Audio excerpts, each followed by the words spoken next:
प्यारे बच्चों, आप सभी को मेरा नमस्कार। मैं कौशिक त्रिपाठी आप सभी का आपके अपने YouTube चैनल कौटिल्य पाठशाला में स्वागत करता हूं।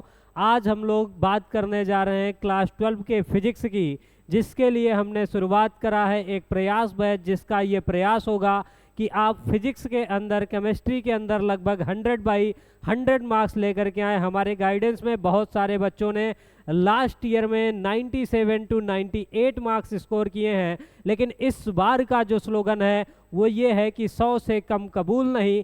और आप इन विषयों को यहाँ से पढ़ने के बाद अच्छी तरीके से ये समझ पाएंगे कि आखिर में किस तरीके से आप 100 में से 100 मार्क्स फिजिक्स के अंदर लेकर के आ सकते हैं। ये प्रयास बैच उन सभी विद्यार्थियों के लिए है जो इस बार 2024 का बोर्ड एग्ज़ाम देने के लिए जा रहे हैं और आगे चल कर के वो भी कई सारी तैयारी, जैसे जेई हो गया, नीट हो गया, इन सारी तैयारियों में शामिल होने वाले हैं। तो उनके लिए ये प्रयास बैच बहुत ही मददगार साबित होगा। अब जब हम बात करते हैं बोर्ड एग्ज़ाम में टॉप होने की, तो बात आती है कि बोर्ड एग्ज़ाम में टॉप वो बच्चा नहीं करता जो बहुत ज़्यादा पढ़ता है, बल्कि वो बच्चा पढ़ता है, एग्ज़ाम को टॉप करता है जो कंटेंट सिलेबस में है उसको पढ़ता है और 3 से 4 बार रिवाइज करता है। और हम इस प्रयास बैच में यही करने वाले हैं कि आपको टू द पॉइंट चीज़ें बताई जाएंगी। जो आपके सिलेबस में है, बहुत सारी चीज़ें कटी हैं, उनको हम लोग छोड़ करके, स्किप करके टू द पॉइंट चलेंगे और पूरी बातें हमारी जो बेस्ड होंगी वो 100/100 की स्ट्रेटजी पे होंगी। क्या सिलेबस कटा हुआ है, अगर आपने अभी तक उसको नहीं देखा है तो आप हमारे इसी चैनल के वीडियो पर उसको देख सकते हैं कि क्या क्या चीज़ें आपको पढ़नी है और क्या क्या चीज़ें छोड़नी है, अगर आपके पास पुरानी बुक्स है तो। और इसके बाद आप आज के इस लेक्चर को देखने के बाद आपका काम ये होगा कि एनसीईआरटी के सॉल्व एग्जाम्पल्स को लगाना और हमारी डीपीपी को सॉल्व करना। ये 2 काम अगर आप इस लेक्चर को पढ़ने के बाद कर लेते हैं तो आपका ये चैप्टर डेफिनेटली, जो स्थिर वैद्युत की 8 नंबर का है, जिसमें से वैद्युत आवेश एवं क्षेत्र तथा स्थिर वैद्युत विभव एवं धारिता नाम का जो चैप्टर है, ये दोनों 8 नंबर के कंप्लीट होने वाले हैं। और अगर आप हमारे साथ इसमें तैयारी करते हैं, इसको मेरे साथ पढ़ना शुरू करते हैं, तो यकीन मानिए आपके पूरे के पूरे 8 में से 8 नंबर लाने से कोई नहीं रोक सकता है। तो आइए शुरुआत करेंगे आज के लेक्चर 1 की, जिसमें चैप्टर का नाम हमारे पास है वैद्युत आवेश एवं क्षेत्र, यानी कि इलेक्ट्रिक चार्ज एंड फील्ड के बारे में बात होगी। तो सबसे पहले मैं आपको थोड़ी सी कुछ और बातें फिजिक्स के बारे में बताना चाहूँगा, ताकि आपके अंदर क्यूरियोसिटी जागे कि आखिर में क्यों इस चैप्टर को पढ़ना जरूरी है और क्या इस दुनिया के अंदर इस वैद्युत आवेश एवं क्षेत्र नाम के चैप्टर ने दिया है जिससे इतना बड़ा बदलाव हुआ है। तो देखिए, फिजिक्स को समझना बेहद आसान है, बशर्ते आपके पास जो दिक्कत है वो ये है कि आप के जो कॉन्सेप्ट हैं वो हिले हुए हैं, आपने उनको नहीं पढ़ा है। क्योंकि मैं ये मानता हूँ कि जो फिजिक्स है आपकी, क्या है, जो आपकी फिजिक्स है यानी कि भौतिक विज्ञान, ये क्या करती है, आपकी सराउंडिंग को आपसे जोड़ने में, समझने में मदद करती है। अब आप दरवाज़ा खोल करके किसी भी क्लासरूम के अंदर एंट्री करते हैं तो वहाँ पर क्या होता है, फिजिक्स है, टॉर्क लग रहा है। आप कहीं पर भी, आम का सीजन था, कई सारे लोग आम तोड़ने के लिए गए होंगे, वहाँ पर भी क्या लग रहा है, फिजिक्स लग रहा है, फल हमेशा ऊपर से नीचे आया है। इस तरीके से जीवन के जितने भी फिनोमेना आप देखेंगे तो वहाँ पर हर एक जगह पर क्या है, फिजिक्स है। इसलिए फिजिक्स के अंदर ऐसा कुछ है ही नहीं है जो आपको तकलीफ दे सके। आप जिस मोबाइल पे, लैपटॉप पे इस लेक्चर को देख पा रहे हैं वो भी फिजिक्स के कारण ही है। या फिर अगर मैं बोलूं तो जो आप चैप्टर पढ़ने के लिए जा रहे हैं, चार्ज उसके कारण ही है। आपके घर में फ्रिज चलती है, एसी चलता है, आपके घर में इंडक्शन चलता है, आपके घर में इलेक्ट्रिक बाइक है, आप उसको चलाते हैं, फ़ोन आप चलाते हैं, लैपटॉप चलाते हैं, आप ट्रेन से, मेट्रो से यहाँ से वहाँ तक सफ़र करते हैं। ये सारी चीज़ें किसके कारण है, इलेक्ट्रिसिटी के कारण है, यानी कि चार्ज के कारण। अब अगर सोचो, थोड़ा सा भी अगर आप ये सोच पाए कि अगर आप अपने जीवन से फिजिक्स के एक पार्ट चार्ज की स्टडी को निकाल दें तो एक मानव और एक आदि मानव के अंदर लगभग कोई फर्क नहीं रहेगा, दोनों लगभग बराबर की श्रेणी में आ जाएं। आज अगर लाइट नहीं आती है, आवेश नहीं दौड़ता है, तो आप पानी पीने के लिए तरस जाते हैं, त्राहिमाम होने लगती है।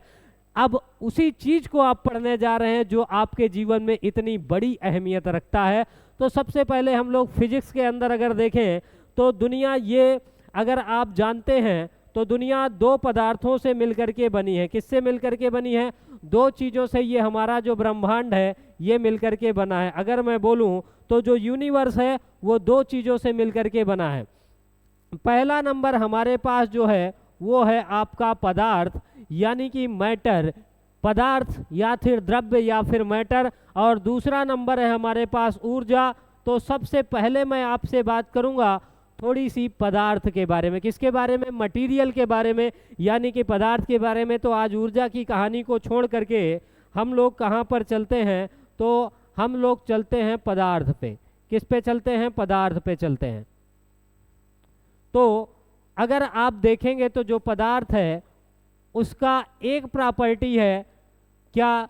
मास, मतलब द्रव्यमान। पदार्थ के अंदर एक जो विशेष प्रकार का गुण पाया जाता है उसका नाम है द्रव्यमान। द्रव्यमान किसी भी पदार्थ का वो गुण है जिसके कारण क्या लगता है? ग्रेविटेशनल फोर्स लगता है, यानी कि गुरुत्वाकर्षण बल लगता है। और उसके बाद दूसरा गुण जो है पदार्थ का, जिसके बारे में इस चैप्टर के अंदर बात होनी है, और वो है चार्ज, यानी कि आपका क्या है? आवेश। तो द्रव्यमान के बारे में आप पढ़ चुके हैं, जिसमें आपने न्यूटन के गुरुत्वाकर्षण नियम के बारे में पढ़ा है। बहुत सारी चीजें कक्षा 11वीं के अंदर आपने पढ़ी। अरे भाई साहब, किसका नाम ले लिया? 11 में तो आपने किताब तक नहीं खोली है ना। कोई दिक्कत नहीं है, फिर भी सारी चीजें समझ में आएंगी। डेफिनेटली आपको बस मेरे साथ लगे रहना है। तो चार्ज की एक प्रॉपर्टी थी द्रव्यमान, जिसको कक्षा 11वीं में हमने पढ़ा और ये सारी चीजें देखी। अब दूसरी प्रॉपर्टी के बारे में हम लोग पढ़ने वाले पदार्थ की, और वो क्या है? चार्ज। मतलब चार्ज के बारे में हम लोग स्टडी करेंगे। अब यहाँ पर दोनों में बेसिक डिफरेंस क्या है? अगर तुम इसकी बात करोगे तो जो किसी पदार्थ का द्रव्यमान है वो स्पीड के साथ बदलता जाता है। अरे क्या बात कर रहे हैं आप? आपने तो कक्षा 11वीं में कुछ ऐसा ही पढ़ा, कक्षा 9वीं में भी कुछ ऐसा पढ़ा कि अगर आपके पास कोई 5 किलोग्राम द्रव्यमान की एक वस्तु है और ये 20 मीटर पर सेकंड की रफ्तार से चल रही है, तो आपने कभी भी इसकी स्पीड नहीं बदली, हमेशा 20 मीटर पर सेकंड ही रही। फिर द्रव्यमान 20 मीटर पर सेकंड की स्पीड रही तो द्रव्यमान 5 ही किलोग्राम रहा। फिर द्रव्यमान स्पीड के साथ वेरी कहाँ हुआ?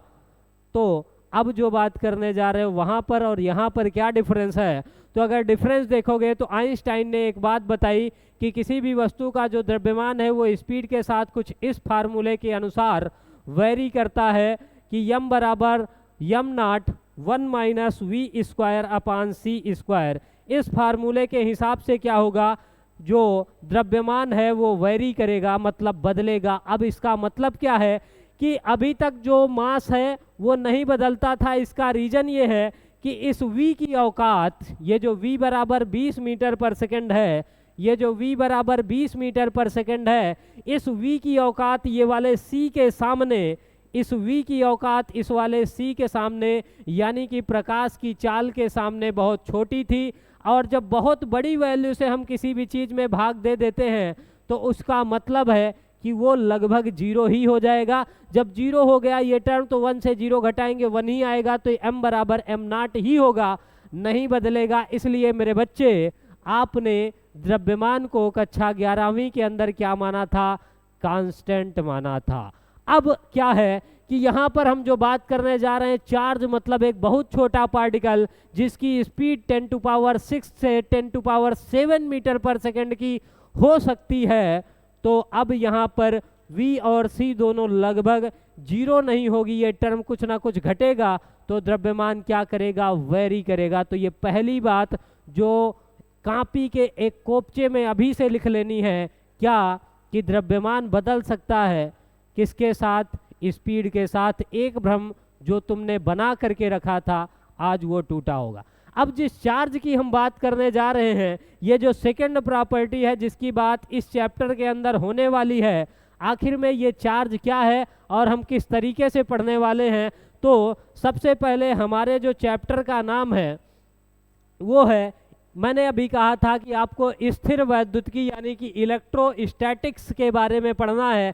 इलेक्ट्रोस्टैटिक्स स्थिर वैद्युतिकी मतलब इसमें पहले और दूसरे चैप्टर में मेरे प्यारे बच्चे कौन कौन से चैप्टर में, पहला चैप्टर व दूसरा चैप्टर या फिर एक इकाई में, पहला चैप्टर व दूसरा चैप्टर या फिर एक यूनिट में जो आपका चार्ज है वो रेस्ट पे रहेगा, मतलब आवेश क्या होगा, रुका हुआ रहेगा। अब रुके हुए चार्ज की स्टडी के अध्ययन को हम लोग क्या बोलते हैं, तो रुके हुए चार्ज की स्टडी को हम लोग बोलते हैं इलेक्ट्रोस्टैटिक्स। तो भौतिक विज्ञान की वह शाखा जिसके अंतर्गत विरामावस्था में आवेशों का अध्ययन किया जाएगा, मतलब चार्ज किस में रहेगा, रेस्ट पे रहेगा। विरामावस्था में आवेशों का हम लोग अध्ययन करने वाले हैं। किस में रहेगा चार्ज, रेस्ट में रहेगा, मतलब चार्ज को रोक करके हम लोग स्टडी करेंगे।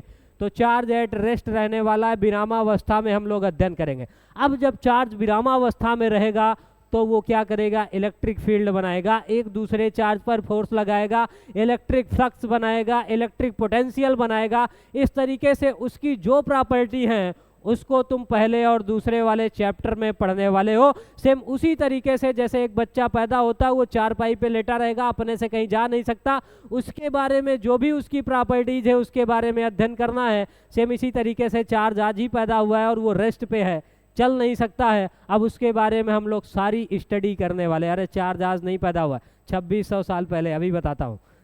ठीक है, अब इसके बाद आगे देखें, हम जिस आवेश की इतनी देर से बात कर रहे हैं कि चार्ज की स्टडी करनी है और रेस्ट पे करनी है, वो आवेश आखिर हम लोग कहेंगे किसे, तो किसी पदार्थ का वह गुण जिसके कारण कौन कौन से प्रभाव उत्पन्न होंगे, वैद्युत एवं चुंबकीय प्रभाव उत्पन्न होंगे, उसको हम क्या कहेंगे, आवेश कहेंगे। मतलब तुमने बचपन के अंदर 5 से 6 साल, 8 साल, 10 साल की उम्र में इसके कई सारे प्रैक्टिकल करे होते हैं। याद करो वो दिन जब तुम छोटी क्लास में थे और पेन को बाल में रगड़ते थे और फिर उसको कागज के छोटे छोटे टुकड़ों के पास ले करके जाते थे, तो कागज का टुकड़ा पेन से आकर के चिपक जाता था बिना उससे चिपकाए हुए। मतलब जो कागज के टुकड़े हैं वो पेन से आकर के चिपक गए, तो मतलब वहां पर कौन सा प्रभाव उत्पन्न हुआ, वैद्युत प्रभाव उत्पन्न हो गया। हमने पेन को जब बाल में रगड़ा तो पेन क्या होती है, चार्ज हो जाती है और पेन में क्या आ गया, आवेश आ गया, और आवेशित होने के कारण ये कागज के छोटे छोटे छोटे टुकड़ों को क्या करता है, आकर्षित करना शुरू करता है। तो ये बात याद रखेंगे। अब जब यही आवेश, जो लॉजिक तुमने वहां पर एक जादू सोचा था कि देख मेरे पेन में ये जादू है, आज उस लॉजिक का असली निचोड़ तुमको मिलने वाला है कि आखिर में वो चीज क्यों होती थी। बस ध्यान से लगे रहना है मेरे साथ। तो अब इस आवेश को या तो कैपिटल क्यू या फिर स्मॉल क्यू, जिसमें से तुम्हारी मर्जी है उससे लिख सकते हो। और 10वीं में तुमने एक नियम पढ़ा था, क्या, Q बराबर I इंटू टी होता है।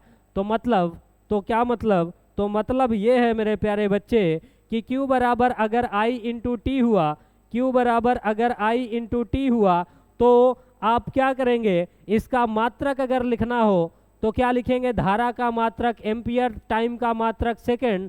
तो जो मात्रक हो गया वो एम्पियर सेकंड, या फिर बीमीय सूत्र की बात करोगे तो ए और टाइम का बीमीय सूत्र टी, तो इसका मात्रक एम्पियर सेकंड तथा बीमीय सूत्र एटी होता है। ये बात आपको याद रखनी है। उम्मीद है इतना तो आ ही जाएगा, कोई दिक्कत नहीं है। और सबसे इम्पॉर्टेंट बात जो अभी तुमको कई बार मिलेगी वो ये है कि जो आवेश है वो एक तरीके की कौन सी राशि है, तो अदिश राशि है। दो तरीके की राशियां पढ़ते हैं आप, एक सदिश राशि और एक अदिश राशि। तो इन दो तरीकों की राशियों में आपको अब कौन सी राशि यहाँ पर पढ़ने के लिए मिलेगी, तो अदिश राशि है आवेश, जिसके बारे में आपको पढ़ना है। मतलब अदिश राशियाँ कौन सी राशियाँ होती हैं जिनमें क्या नहीं होता, तो जिनको प्रदर्शित करने के लिए हमको किसी भी प्रकार के वेक्टर नियम की या फिर वेक्टर के निशान की रिप्रेजेंटेशन की ज़रूरत नहीं पड़ती, उसको हम लोग क्या बोलते हैं, तो अदिश राशि बोलते हैं। ठीक है, अब इसके बाद आगे चलेंगे और देखेंगे इसके और कौन कौन से मात्रक वगैरह हो सकते हैं। तो देखो, जो एम्पियर सेकंड मैंने बोला उसी का यसाई मात्रक क्या हो गया आवेश का, कूलाम हो जाएगा आवेश का SI मात्रक। तो SI मात्रक तुमको ध्यान रखना है, क्योंकि जितनी बार तुम सवाल लिखोगे हर बार क्या आएगा कि 2 कूलाम का आवेश है, 3 कूलाम का आवेश है, 5 कूलाम का आवेश है, इस तरीके से कई बार तुमको देखने के लिए मिलेगा।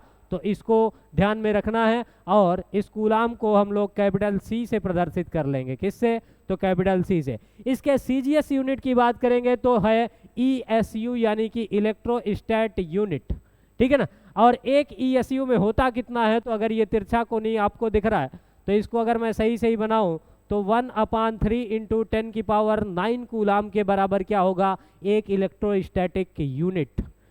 अब इसके बाद जो सबसे छोटा मात्रक है वो क्या है, फ्रैंकलिन है, जो कि एक वैज्ञानिक के नाम पर है। इस वैज्ञानिक ने आवेश का नामकरण भी किया है। कहाँ किया है अभी बताऊंगा। और सबसे बड़ा मात्रक जो है वो क्या है मेरे प्यारे बच्चे, फैराडे है। और एक फैराडे में जो आपका होता है 96,500 कूलाम होता है। इसको याद रखना, ये तुमको केमिस्ट्री और फिजिक्स दोनों में काम देने वाला। जब इलेक्ट्रो केमिस्ट्री पढ़ रहे होगे तो वहाँ पर काम देगा, और यहाँ पर तो है ही है ना। अब कुछ छोटे छोटे मात्रक भी हम यूज करेंगे जो कि तुम जानते होगे, मुझे लगता है ये कि एक माइक्रो कूलाम भी आप यूज करोगे। तो एक माइक्रो कूलाम का मतलब है 10⁻⁻⁶। एक नैनो कूलाम भी यूज करोगे तो इसका मतलब है 10⁻⁹। एक पिको कूलाम का भी यूज करना पड़ जाए तो मान लेना 10⁻⁻12। इस तरीके से आपको ये छोटी छोटी यूनिट जो है कई बार उपयोग में आएंगी। इनको रटने की बिल्कुल ज़रूरत नहीं है, सिर्फ सुनते जाना है, चीज़ों को समझते जाना है। और जो चीज़ें नोट डाउन करने के लायक हैं, तुमको ये लगता है कि शायद मैं भूल सकता हूँ, उनको नोट करते जाना है। पढ़े पढ़े फिल्म के जैसे नहीं देखना है, पेन कापी ले करके बैठना है। कितने लोग पेन और कापी साथ में लेकर के बैठे हैं, कमेंट बॉक्स में कमेंट जरूर करेंगे। अब इसके बाद थोड़ा सा और आगे चलते हैं और बात करते हैं हम लोग किसकी, तो आवेश के प्रकार के बारे में बात करेंगे। अब जब हमने रगड़ा, क्या करा है, रगड़ा है, तो आवेश हमने देखा कि जब हम पेन को बाल से रगड़ते हैं तो हमने कहा ये चार्ज हो गया, तो क्या बाल डिस्चार्ज हो गया, ऐसा कुछ भी नहीं है। दोनों में आवेश आता है ना। जब आप पेन को किससे रगड़ते हैं, बाल से रगड़ते हैं। ये मैंने रगड़ा तो क्या होगा, या तो बाल से इलेक्ट्रॉन निकलेंगे पेन में ट्रांसफर होंगे, या तो पेन से इलेक्ट्रॉन निकलेंगे बाल में ट्रांसफर होंगे। किसमें से किसमें ट्रांसफर होंगे अभी आगे बताऊंगा, बस देखते रहना, एकदम फंडा क्लियर हो जाएगा, कोई दिक्कत की बात नहीं है, ठीक है ना। तो देखो जो आवेश की संकल्पना है वो किसने करी है, तो 2600 साल पहले, कितने साल पहले, 2600 साल पहले थेल्स नाम का एक वैज्ञानिक था। कौन था, थेल्स नाम का एक यूनानी दार्शनिक था। क्योंकि पहले विज्ञान नहीं होता था, पहले के लोग दर्शन शास्त्री होते थे, तो दार्शनिक था। इसने ये देखा कि जब अंबर नाम के पदार्थ को, किसको, अंबर नाम के पदार्थ को फर या बिल्ली की खाल से रगड़ा जाता है, फर या बिल्ली की खाल से रगड़ा जाता है, तो फर या बिल्ली की खाल से रगड़ा जाता है तो क्या होता है, तो वो छोटे छोटे हल्की वस्तुओं को क्या करने लगता है, आकर्षित करने लगता है। और आकर्षित करने के लिए इसके संगत इलेक्ट्रॉन नाम दिया गया, और वहीं से उद्भव हुआ किसका, इलेक्ट्रिसिटी का। अब जब आवेश हम इसी तरीके से रगड़ रगड़ के पैदा कर रहे हैं, तो फिर हमने देखा कि हम जब 2 पेनों को मान लो ऐसे रगड़ लिया हमने, और 2 पेन को रगड़ने के बाद पास पास ले गए, तो क्या हो रहा है, ये प्रतिकर्षित करते हैं, नज़दीक ले, और अगर पेन और कागज़ के टुकड़े को ले जा रहे हैं तो आकर्षित करते हैं। तो हमने फिर ये समझना शुरू किया कि आखिर में आवेश जो है वो कितने प्रकार का है, क्या क्या है आवेश। तो आवेश के प्रकार की अगर आप बात करेंगे तो बेंजामिन फ्रैंकलिन ने आवेश के प्रकार के बारे में बताया, और उसने एकदम सिंपल सा नाम रखा। क्या तुमको ये बात पता है कि आवेश का नाम आखिर में पॉजिटिव और निगेटिव ही क्यों रखा? तो उसने ये देखा कि अगर दोनों अलग अलग हैं तो दोनों मिलते हैं, और साथ में आ गए तो दोनों का काम खत्म है। तो उसने देखा कि गणित के अंदर ऐसा होता है कि अगर एक पॉजिटिव है एक निगेटिव है, अरे मेरे भाई साहब, अगर एक +2 है दूसरा -2 है, तो ये दोनों अलग अलग उपलब्ध हैं, लेकिन अगर दोनों को तुम जोड़ दो तो कुल मिलाकर के कितना आएगा, 0 आएगा।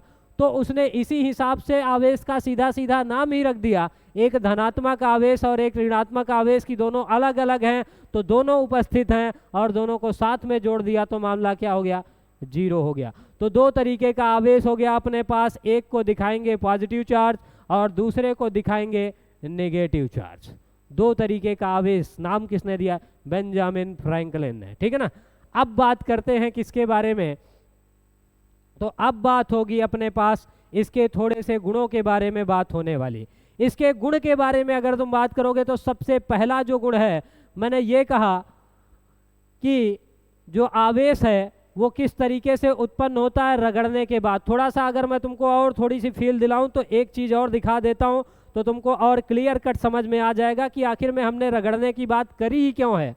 तो इसके लिए हमारे पास है आवेशन का इलेक्ट्रॉन सिद्धांत। आवेशन के इलेक्ट्रॉन सिद्धांत की अगर आप बात करोगे तो आवेशन का इलेक्ट्रॉन सिद्धांत क्या कहता है कि दुनिया की प्रत्येक वस्तु किससे मिलकर के बनी है, परमाणु से, है ना। तो कोई भी वस्तु है अपने पास, क्या है, कोई भी वस्तु है तो वो किससे बनी है मेरे प्यारे बच्चे, दुनिया की कोई भी वस्तु है तो वो किससे मिलकर के बनी है, तो परमाणु से मिलकर के बनी है। अब ये परमाणु जो है, आप केमिस्ट्री के अंदर ये पढ़ चुके हैं कि परमाणु के अंदर क्या होता है, एक नाभिक होता है, मतलब एक न्यूक्लियस होता है। न्यूक्लियस के चारों ओर कुछ कक्षाएं होती हैं जिनमें क्या करते हैं, इलेक्ट्रॉन जो है वो चक्कर लगाते रहते हैं। तो ये पहली कक्षा मैंने बना ली, ये दूसरी कक्षा बना ली। इस तरीके से अपने पास क्या होती हैं, कक्षाएं होती हैं जिनमें इलेक्ट्रॉन क्या करते हैं, चक्कर लगाते हैं।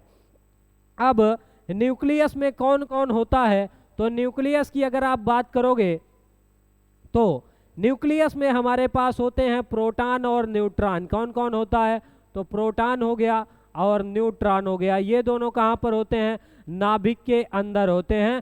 प्रोटॉन पर कौन सा आवेश होता है, तो मेरे प्यारे बच्चे प्रोटॉन पर होता है धनावेश, और न्यूट्रॉन पे कौन सा आवेश होता है, तो न्यूट्रॉन होता है उदासीन। ये दो चीज़ें तो आपको बिल्कुल 100% पता है।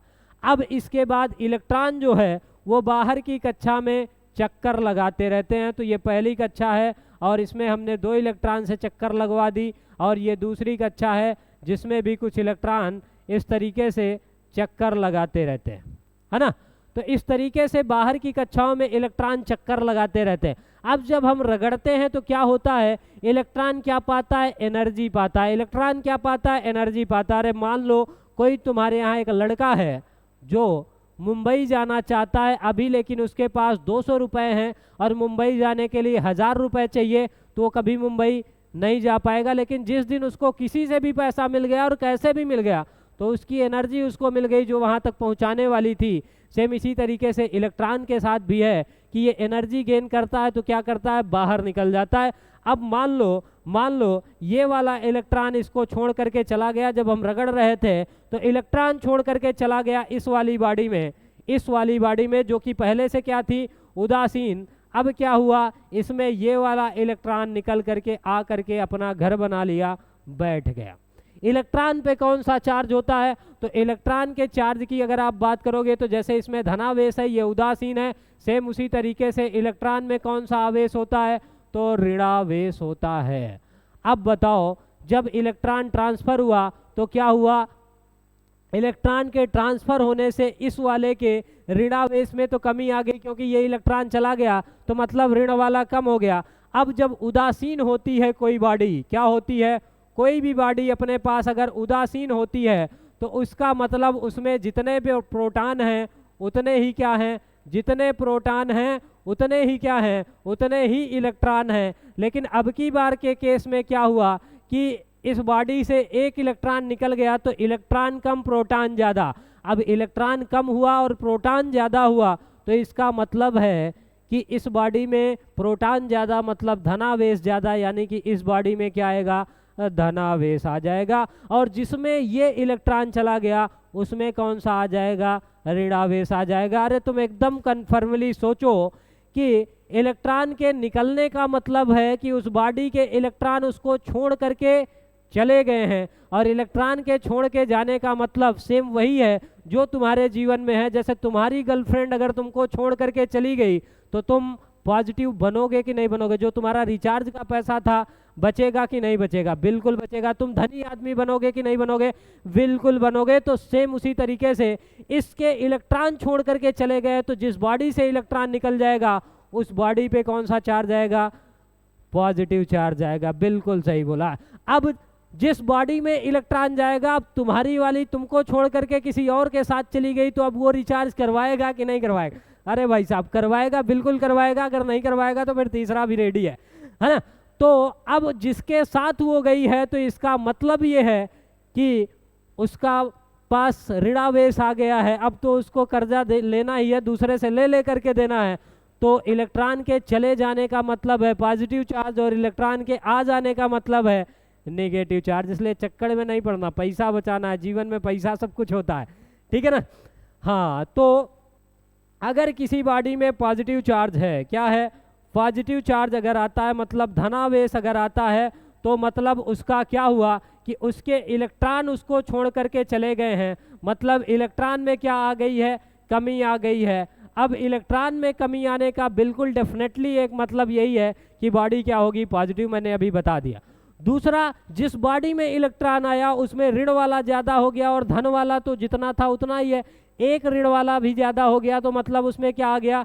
ऋणावेश आ गया। जब ऋणावेश आ गया मेरे प्यारे बच्चे तो मतलब उसमें क्या हुआ कि इलेक्ट्रॉन की अधिकता हो गई। और इलेक्ट्रॉन की अधिकता का मतलब ही है कि कौन सा आवेश आएगा? ऋण वाला। चूंकि इलेक्ट्रॉन पे कौन सा आवेश है? तो ऋण वाला है। बिल्कुल सही बात है। और एक बात जो सबसे जरूरी बात है याद रखनी है तुमको, वो क्या है कि अगर किसी बॉडी में इलेक्ट्रॉन की कमी हो रही, किसी बॉडी के इलेक्ट्रॉन छोड़ करके उसको जा रहे हैं तो वो अपना द्रव्यमान भी लेकर के जाएंगे। वो अपना द्रव्यमान भी लेकर के जाएंगे तो मतलब कोई बॉडी धनावेशित हो रही है तो उसमें क्या होगा? द्रव्यमान में कमी आएगी। क्या होगा? द्रव्यमान में कमी आएगी। ये बात याद रखोगे तुम, ठीक है ना? और अगर कोई बॉडी ऋणावेशित हो रही तो उसमें इलेक्ट्रॉन आ रहे हैं। अब इलेक्ट्रॉन आ रहे हैं तो इसका मतलब वो अपना द्रव्यमान ले करके आएंगे। जब द्रव्यमान ले करके आएंगे तो यानी कि द्रव्यमान में क्या होगी? अधिकता आएगी, ठीक है ना? द्रव्यमान में क्या होगा? अधिकता आएगी। तो ये दो बातें तुमको याद रखनी है, ठीक है? तो ये दो बातें आपको याद रखनी। अब देखो हमको आगे अब चलते हैं आवेश के गुण पे। तो मुझे लगता है तुमको ओवरऑल ये क्राइटेरिया समझ आया कि जब हम रगड़ते हैं तो इलेक्ट्रॉन एक बॉडी से दूसरी बॉडी में इस तरीके से ट्रांसफर होता है। जिसमें इलेक्ट्रॉन चला जाता है उसमें ऋणावेश आता है। जिससे इलेक्ट्रॉन चला जाता है उसमें ऋणावेश आता है। जिससे इलेक्ट्रॉन गया उसमें धनावेश आएगा तो द्रव्यमान में कमी होगी। और जिसमें इलेक्ट्रॉन गया उसमें ऋणावेश आएगा तो द्रव्यमान में क्या हो जाएगी? अधिकता हो जाएगी। बिल्कुल बेसिक सी सिंपल सी थ्योरी बताई है आपको। उम्मीद है इतना समझ में आया। समझ में आ रहा है तो एक बार कमेंट सेक्शन में जरूर लिखना है। 100% तुमको समझ में आएगा, ये हमारी गारंटी। बस पूरी शिद्दत के साथ लगे रहना, क्योंकि शुरुआत का लेक्चर पूरी दुनिया देखती है। इस दुनिया के अंदर शुरुआत करने वाले लोगों की संख्या बहुत ज़्यादा है, लेकिन अंत करने वाले लोगों की संख्या बहुत कम है। सफल जीवन के अंदर वही होता है जो अंत करता है, ना कि सिर्फ शुरुआत, ठीक है? अब इसके बाद आगे की बात करते हैं तो जिसमें अब बात करेंगे हम लोग आवेश के गुणों के बारे में। तो आवेश के गुण के बारे में बात करते हैं। जब हमने इतनी सारी बातें कर ली है तो अब आखिर में जो ये चार्ज है कैसे हुआ, क्या हुआ इसके साथ, ये सारी कहानी अपने पास हो गई है। तो आखिर में इस चार्ज के पास कौन सी ऐसी प्रॉपर्टी है जो हमारे जीवन में इतना योगदान बता दिया गया कि अगर आज चार्ज ना हो तो एक आदि मानव और एक मानव में, आधुनिक मानव में बहुत कम अंतर रह जाएगा। मतलब विशेष फर्क नहीं रहेगा। तो सबसे पहली इसकी प्रॉपर्टी है आकर्षण एवं प्रतिकर्षण। कौन सी प्रॉपर्टी है? आकर्षण एवं प्रतिकर्षण। क्या मतलब है इसका कि जब भी दो चार्ज आएंगे, जब भी दो चार्ज आएंगे जिनका नेचर समान है, मतलब दोनों पॉजिटिव हैं या फिर दोनों निगेटिव हैं, तो उनमें क्या होगा? दुश्मनी होगी। एक पॉजिटिव आया, दूसरा पॉजिटिव आया, दोनों पॉजिटिव आएंगे तो क्या होगा? ये एक दूसरे को दुश्मनी की नज़र से देखेंगे। मतलब इनमें क्या होगा? दुश्मनी होगा। और दुश्मनी के होने का मतलब है कि इनमें क्या पाया जाएगा? तो प्रतिकर्षण। तीर का निशान मैंने दूर दूर जाते हुए बनाया है। हाँ, तो क्या हो रहा है?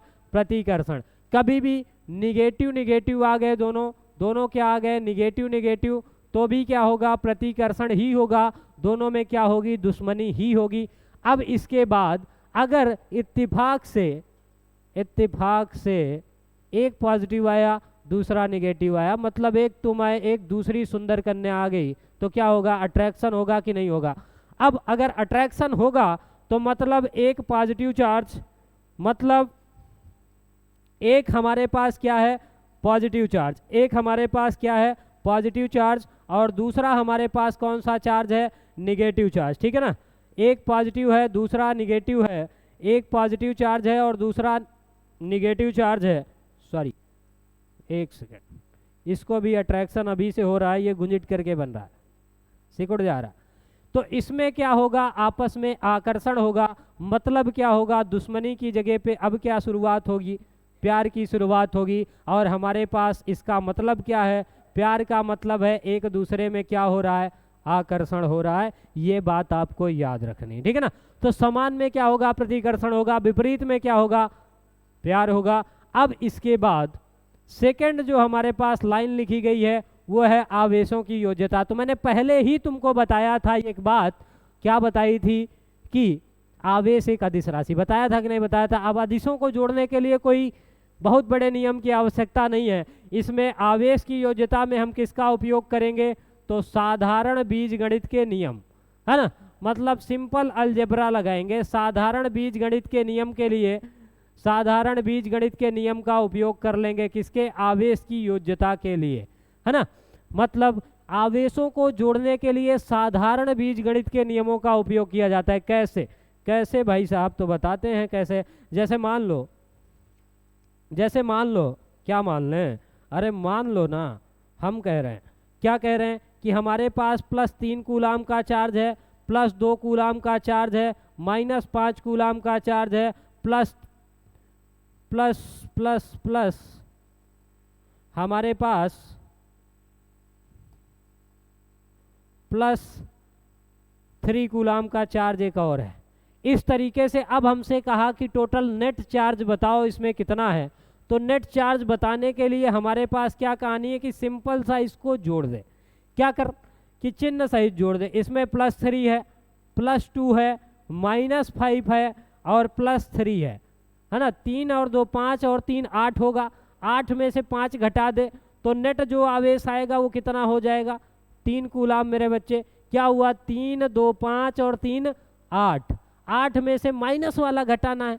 माइनस वाले घटाने का मतलब है कि -5 करना है। अब 8 में से 5 घटाएंगे तो 3 कूलाम आएगा कि नहीं, बिल्कुल आएगा।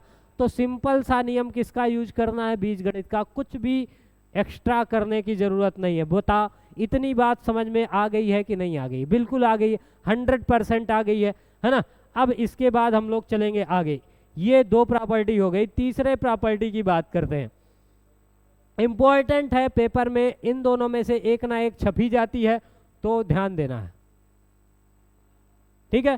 क्या ध्यान देना है, तो ये ध्यान देना है आपको, क्या ध्यान देना है, आवेश संरक्षण का सिद्धांत। अब देखो, आवेश संरक्षण का सिद्धांत क्या कहता है कि आवेश को ना तो उत्पन्न कर सकते हैं और ना ही नष्ट कर सकते हैं। आवेश को ना तो उत्पन्न कर सकते हैं, एक सेकंड, आवेश को ना तो उत्पन्न किया जा सकता है और ना ही नष्ट।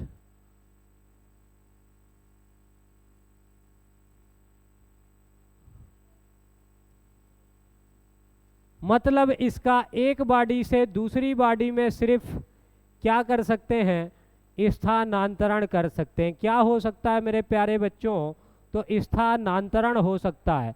अब स्थानांतरण होने का मतलब ये है कि अगर हमारे पास कोई भी आइसोलेटेड सिस्टम है, अरे आइसोलेटेड मतलब विलगित, विलगित मतलब अरे कोरोना में आइसोलेशन सेंटर बना था, बिल्कुल बना था। तो क्या करते थे, आदमी को ले जाके अकेले फेंक दिया, ससुरे तुमको अकेले रहना है, पड़े रहोगे, किसी से बोलोगे नहीं, बातचीत नहीं करोगे, ना तो कोई तुमसे मिलने आएगा। तो आइसोलेटेड मतलब इंसुलेटेड, यानी कि बिल्कुल अलग विलग।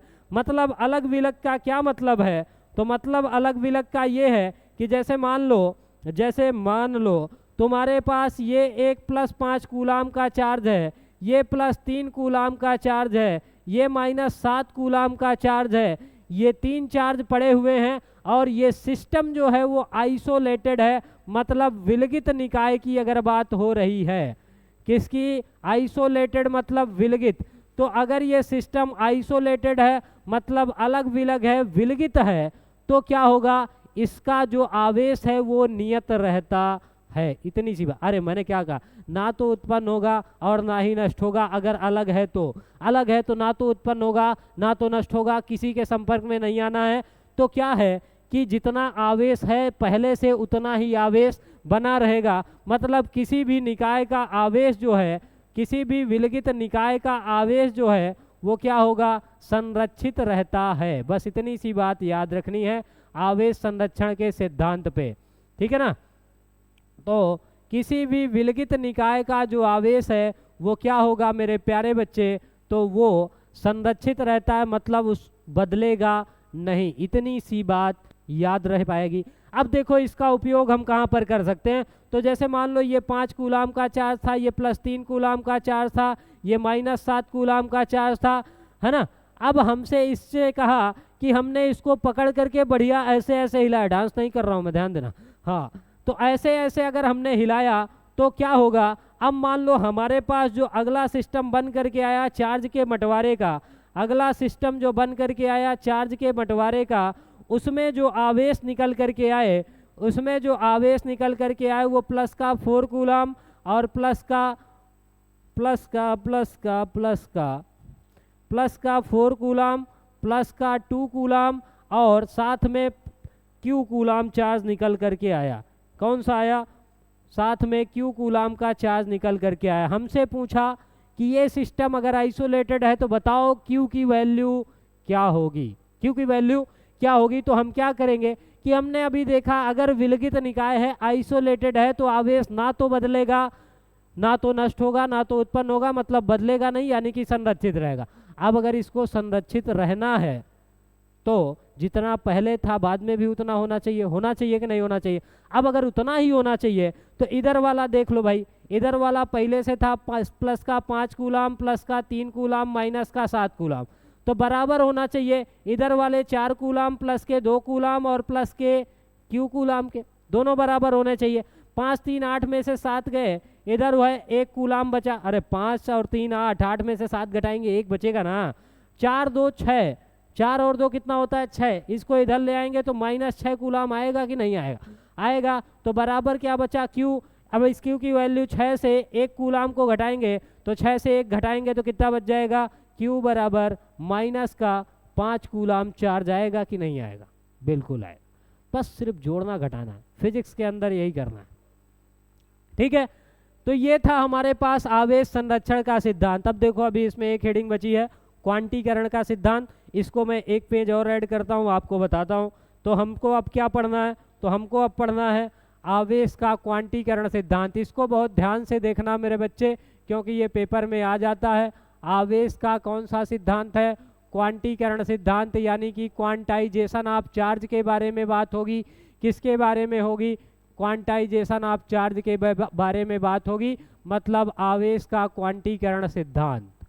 ये क्या कहता है कि किसी भी वस्तु में जो आवेश होगा वो मूल आवेश का पूर्ण गुणज होगा, यानी कि अवेलेबल इन फिक्स अमाउंट। अरे एग्जाम्पल देख लो तो समझ में आएगा। मैंने कहा कि ये हमेशा फिक्स अमाउंट में ही अवेलेबल होगा। ऐसा कभी नहीं है कि तुम्हारी जितनी मर्जी आए उतना चार्ज ले आओ, ऐसा बिल्कुल भी नहीं। कैसे नहीं है? तो जैसे मान लो एक कक्षा में 10 बच्चे पढ़ रहे हैं, अब या तो 11 बच्चा हो सकता है या तो 9। कभी ऐसा होगा कि 9:30 बच्चा हो जाए, 9:15 हो जाए, 11:15 बच्चे क्लास के अंदर हो जाएं, ऐसा बिल्कुल भी नहीं ना। या तो 9 हो सकता है या तो 10 हो सकता है। अब सोचो, मान लो तुमको पेन लेने के लिए गए तो क्या ऐसा ही तो होगा ना? या तो तुम 1 पेन लेकर के आओ या तो 2। कभी ऐसा होगा तुम 1.5 पेन लेकर के आ गए? नहीं होगा ना। कॉपी लेने गए तो या तो तुम 1 कॉपी लेकर के आओगे या तो 2। कभी ऐसा होगा कि तुम 1.5 कॉपी ले आओ? नहीं होगा, ठीक है ना। अब ये मत कहना सर फाड़ फूड़ के ले आएंगे, तो वो जमाने गए, दुकानदार बहुत मारेगा है ना। हाँ, तो फिक्स अमाउंट में अवेलेबल होगा। अब वो अमाउंट कौन सा है? तो इसके बारे में बात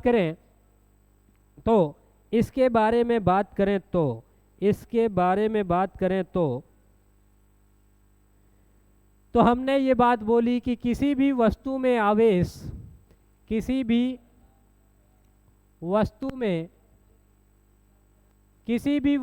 आवेश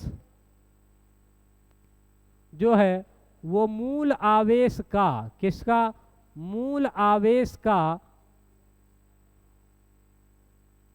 पूर्ण गुणज होता है। अब बताओ मूल आवेश किसको बोलते हैं? पूर्ण गुणज होता है। मूल आवेश हम किसको बोलते हैं? तो देखो, दुनिया में जो सबसे छोटा चार्ज फ्रीली एग्जिस्ट कर सकता है उसको हम लोग बोलते हैं मूल आवेश। अब मूल आवेश का मतलब है एक इलेक्ट्रॉन का आवेश यानी कि ई, ठीक है ना। कहने का मतलब क्या, हमने इलेक्ट्रॉन को ही मूल आवेश क्यों बनाया? स्टाइल मारने के लिए तुम्हारे पास क्वार्क हैं जो इलेक्ट्रॉन से छोटे हैं, जिन पर आवेश होगा E/3 2E/3। इस तरीके से तुम्हारी किताब में ये लिखे हुए भी मिल सकते हैं, लेकिन इनका कोई लेना देना अपने से नहीं है। ये सारे आवेश सिर्फ और सिर्फ दिखावटेपन के लिए हैं। अपने को मूल आवेश जो स्वतंत्र अवस्था में मिल सकता है हमको, वो कौन सा है? इलेक्ट्रॉन है। और हमने इलेक्ट्रॉन को ही क्यों बनाया, प्रोटॉन को क्यों नहीं बनाया? तो प्रोटॉन का मास, अरे भाई साहब, मास ऑफ प्रोटॉन और मास ऑफ इलेक्ट्रॉन की अगर आप बात करोगे, अबे देखो कारण बता रहा हूँ कि मूल आवेश बनाने का कारण इलेक्ट्रॉन का क्या है। तो मास ऑफ प्रोटॉन की बात करोगे तो 1.67 इंटू 10 की पावर -27 किलोग्राम होगा। और मास ऑफ इलेक्ट्रॉन की बात करोगे तो 9.1 इंटू 10 की पावर -31 किलोग्राम होगा। मतलब अगर तुम सिर्फ बेटा पावर को देख लो तो इसके और इसकी पावर में 10,000 गुने का अंतर है। कितने का अंतर है? 10,000 गुने का अंतर है। अब अगर 10,000 गुने का अंतर है तो इलेक्ट्रॉन का मास प्रोटॉन के मास से 10,000 गुना कम। तो पहली बात ये हल्का हुआ। प्रोटॉन न्यूक्लियस के अंदर है, उनको ट्रांसफर करना बेहद मुश्किल काम है। इलेक्ट्रॉन एक जगह से दूसरी जगह पर जा सकता है ना। तो इसका एक तो मास कम है, दूसरा ये इधर उधर जा भी सकता है। तो इन सारी प्रॉपर्टीज की वजह से हमने बनाया मूल आवेश किसको? इलेक्ट्रॉन को। और इस पे जो आवेश पाया जाता है, इस बात को याद रखना है क्योंकि ये कई बार तुमको मिलने वाला है। इस पर जो आवेश पाया जाएगा वो 1.6 इंटू 10 की पावर -19 कूलाम का पाया जाएगा। अब किसी भी बॉडी के अंदर, क्या मेरे प्यारे बच्चे, अब किसी भी बॉडी के अंदर जो आवेश है वो कितना होगा? तो आवेश हो सकता है वो Q बराबर +- N × E के फॉर्म में होगा, जहाँ पर जो यन है वो क्या है? एक इंटीजर है। यन क्या है मेरे प्यारे बच्चे? तो एक इंटीजर है। इंटीजर होने का मतलब यानी कि जो n की वैल्यू है वो 1 2 3 4 5 प्लस माइनस हो सकती। प्लस माइनस पहले लगा है, n बराबर मैंने लिख दिया। यानी या तो एक इलेक्ट्रॉन के बराबर प्लस आवेश पाया जाएगा या फिर एक इलेक्ट्रॉन के बराबर माइनस का आवेश पाया जाएगा। इस तरीके से किसी भी बॉडी में जो इलेक्ट्रॉन है वो मूल आवेश का क्या होगा? पूर्ण गुणज ही होगा। ये बात आपको याद रखनी है, ध्यान देनी। अवेलेबल इन फिक्स अमाउंट, इसका उपयोग करके कई सारे सवाल बनाए जाते हैं। उस सवाल को DPP आपको मिलेगी, जिसके लिए हमारे प्ले स्टोर से कौटिल्य पाठशाला ऐप को डाउनलोड करना है। कौटिल्य पाठशाला ऐप आप डाउनलोड करेंगे, उसमें जाएंगे प्रयास बैच के सेक्शन में। प्रयास बैच के सेक्शन में लेक्चर नंबर 1 पे आपको इसके सवाल मिल जाएंगे और इनका सॉल्यूशन भी आपको ऐप के अंदर ही मिलने वाला है। तो उसको डाउनलोड करके एक बार हल जरूर करना है। अब इसके बाद इससे हम जब सवाल बनाएंगे तो कई सारे सवाल हो सकते हैं जो कि आपको वहाँ पर मिल जाएंगे। अब आगे की बात करते हैं। तो देखो, थोड़ा सा मैंने मास ऑफ प्रोटॉन लिखा है, मास ऑफ इलेक्ट्रॉन लिखा है। तो ये तो चार्ज ऑन इलेक्ट्रॉन हो गया, यानी कि QE हो गया 1.6 इंटू 10 की पावर -19 कूलाम। अब चार्ज ऑन प्रोटॉन कर ले, Q ऑन प्रोटॉन, तो ये भी उतना ही होता है, बस इसमें केवल पॉजिटिव और निगेटिव का फर्क है। और ये बात मैं पहले बता चुका हूँ कि प्रोटॉन पे कौन सा चार्ज होगा पॉजिटिव और इलेक्ट्रॉन पे कौन सा चार्ज होगा तो निगेटिव। ठीक है ना, इस तरीके से याद रखोगे। पांचवी जो प्रॉपर्टी है वो है आवेश की अचलता। अचलता का मतलब क्या है, मैंने अभी सबसे शुरुआत में लेक्चर में बताया था कि किसी भी बॉडी का जो मास है वो इस फार्मूले के अनुसार स्पीड के साथ वेरी करता है। यानी कि अगर आप इस पेन को लाइट स्पीड ऑफ लाइट से फेंक दो तो सी स्क्वायर बाई सी स्क्वायर हो जाएगा। स्पीड ऑफ लाइट से फेंकोगे तो ये टर्म कट जाएगी, 1 माइनस 1 बचेगा, 1 से 1 घटाएंगे 0 आएगा, 0 से भाग देंगे किसी संख्या में तो इनफाइनाइट आएगा, बिल्कुल आएगा। यानी कि अगर आप इस पेन को स्पीड ऑफ लाइट से फेंक दो तो इसका द्रव्यमान अनंत हो जाएगा, इनफाइनाइट हो जाएगा। लेकिन अब इसको फेंकने के लिए भी हमको बहुत सारी एनर्जी चाहिए जो इन्फिनिटी के मतलब लाइट की स्पीड से इसको फेंक सके, तो बहुत एनर्जी चाहिए। अब यहाँ पर मास जो है वो किसके साथ बदल रहा है, तो मास जो है आपका वो तो बदल जा रहा है किसके साथ, स्पीड के साथ।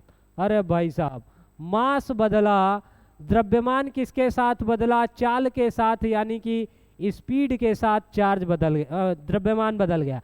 लेकिन जो चार्ज है उसको तुम चाहे जितना तेज तुम्हारी मर्जी हो दौड़ा लो, अगर 1 कूलाम का चार्ज है तो वो 1 ही कूलाम का रहेगा। इतनी बात तो याद रखोगे। हाँ, तो आवेश की अचलता का मतलब ये है कि अगर रेस्ट पे कोई चार्ज 1 कूलाम का है तो उसको तुम v रफ्तार से दौड़ा भी दोगे तो भी वो 1 ही कूलाम का चार्ज रहेगा। मतलब स्पीड के साथ जो आवेश है उसका मान नहीं बदलता है।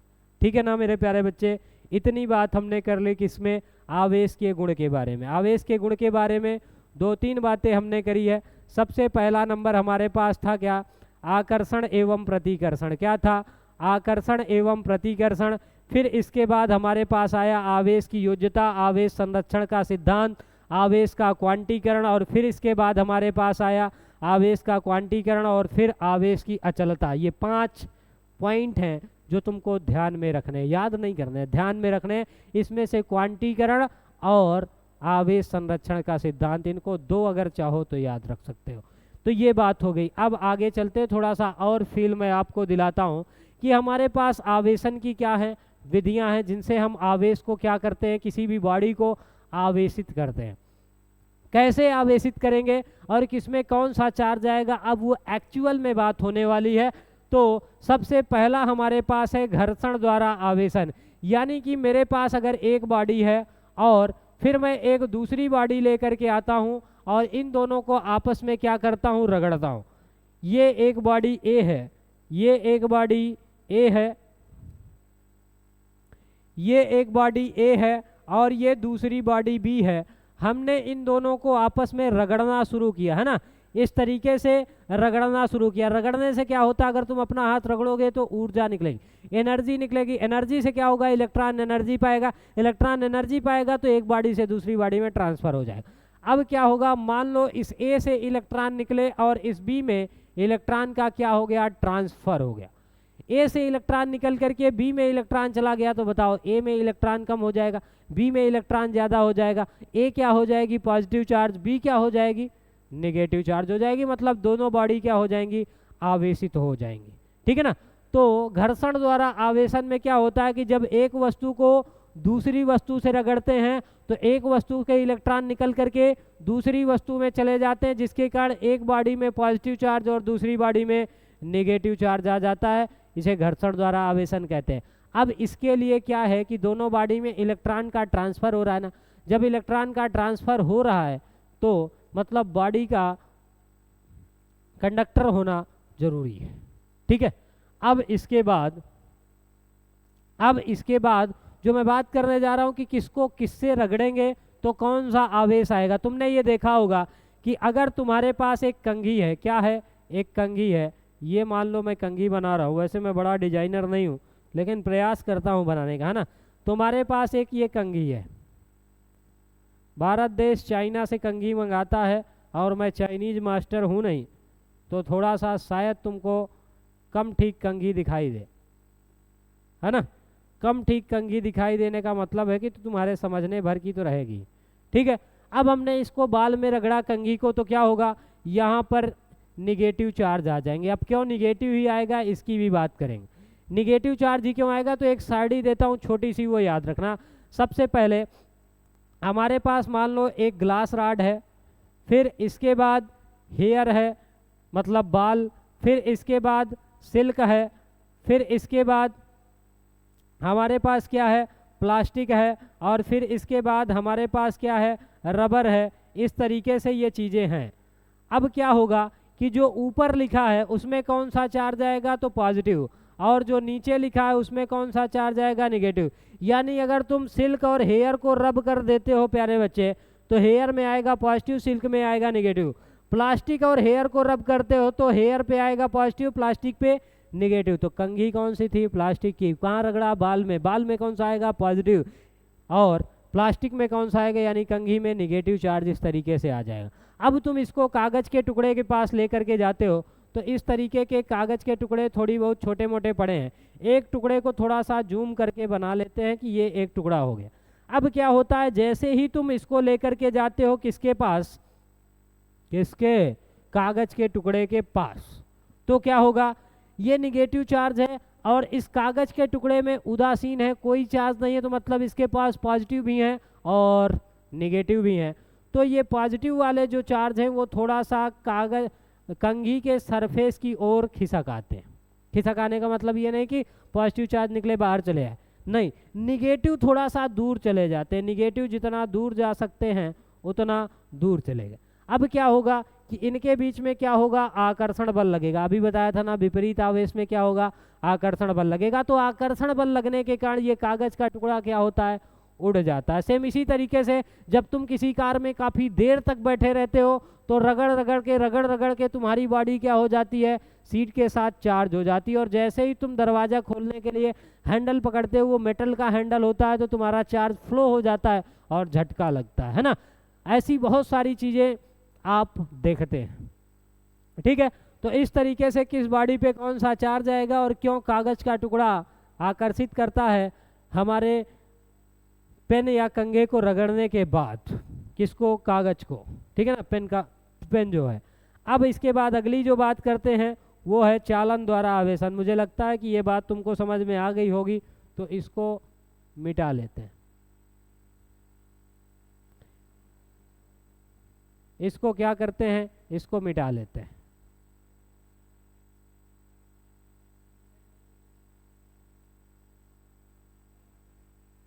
ठीक है, इसको क्या करते हैं, मिटा लेते हैं।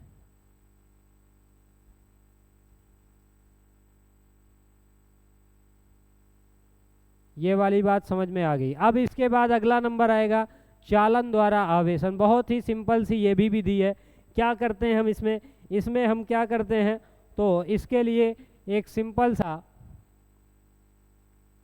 ये हम लेकर के आगे, एक चार्ज बॉडी है हमारे पास पहले से, और इसमें कौन सा चार्ज है, तो इसमें मान लेते हैं हमारे पास जो चार्ज है वो निगेटिव चार्ज है। कौन सा चार्ज है, निगेटिव चार्ज। इस तरीके से है इस बॉडी, एक चार्ज बॉडी है अपने पास।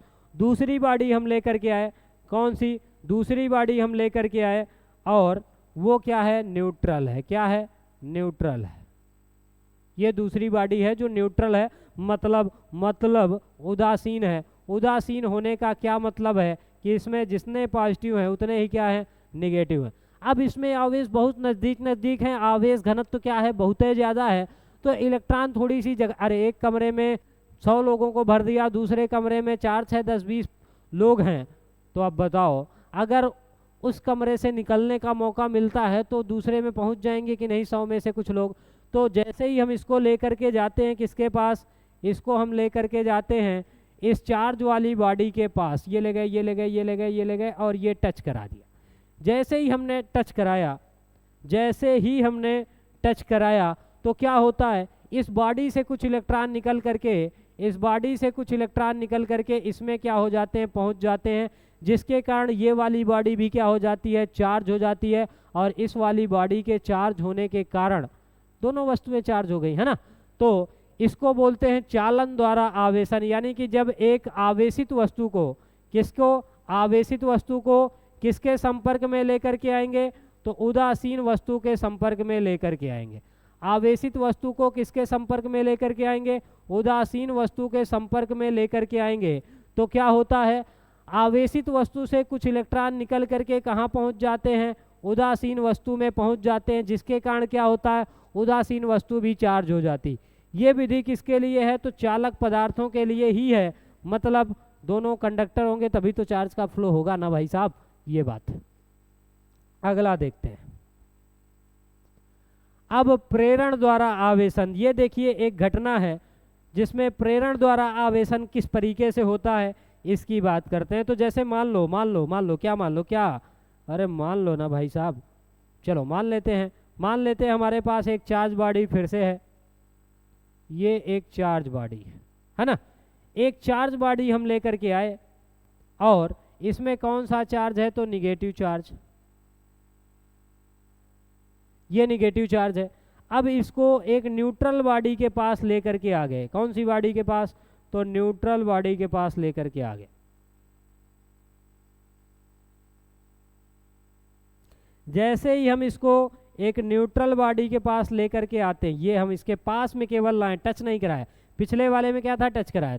पास में लेकर के आएंगे तो ये एक उदासीन अगर बॉडी है तो इसके पास पॉजिटिव भी है, निगेटिव भी है। अब निगेटिव एक दूसरे से दुश्मनी करते हैं। तो जैसे ही उन्होंने निगेटिव को देखा तो निगेटिव वाले जितना दूर जा सकते थे उतना दूर सरफेस की ओर चले गए। पॉजिटिव वाले जितना नज़दीक आ सकते थे उतना नज़दीक इसकी सरफेस की ओर चले आए।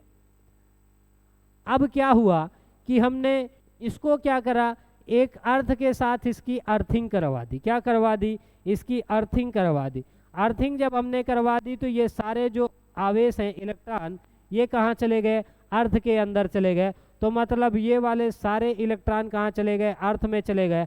अब इस बॉडी में कौन सा चार्ज बचा? केवल पॉजिटिव चार्ज बचा। केवल पॉजिटिव चार्ज बचा तो मतलब इस बॉडी के अंदर पॉजिटिवली चार्ज हो गई। ठीक है ना। तो यहाँ पर लिखना क्या है कि जब किसी आवेशित वस्तु को उदासीन वस्तु के संपर्क में लाते हैं, कौन सी वस्तु को? आवेशित वस्तु को उदासीन वस्तु के पास लेकर के आते हैं। क्या करते हैं? पास लेकर के आते हैं, संपर्क नहीं कराते। तो आवेशित वस्तु को उदासीन वस्तु के पास लेकर के आते हैं तो आवेश के पुनर्वितरण की घटना होती, यानी विपरीत आवेश आवेशित वस्तु की सतह की ओर और समान आवेश आवेशित वस्तु से विपरीत सतह की ओर पहुंच जाता है, जिसे क्या कहते हैं? प्रेरण कहते हैं। और इस घटना के द्वारा जब हम आवेशन कराते हैं तो वो क्या कहलाता है? प्रेरण द्वारा आवेशन। ये तो एक तरीके की बात हो गई। दूसरे तरीके की बात भी हो सकती है। क्या हो सकती है कि अब की बार फिर से हमारे पास यही वाली बॉडी है, अब की बार फिर से हमारे पास यही वाली बॉडी है।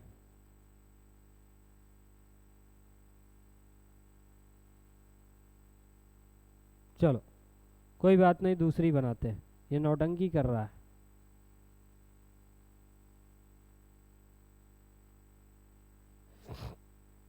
ठीक है, दूसरी अगर बनाए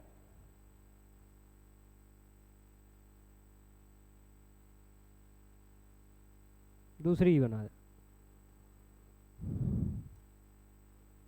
चलो आ जाओ, सेप है ना। तो दूसरी फिर से हम क्या कर रहे हैं? यही वाली बॉडी लेकर के आ रहे हैं जो हमारे पास पहले से थी। जो हमारे पास पहले से थी इसी को हम लेकर के आ गए। ठीक है ना। इसमें कौन सा चार्ज है? तो पहले से हमारे पास निगेटिव चार्ज है। ठीक है। अब इसके बाद अगली हम बॉडी लेकर के आए। एक बॉडी ये लेकर के आ गए और दूसरी बॉडी ये लेकर के आ गए।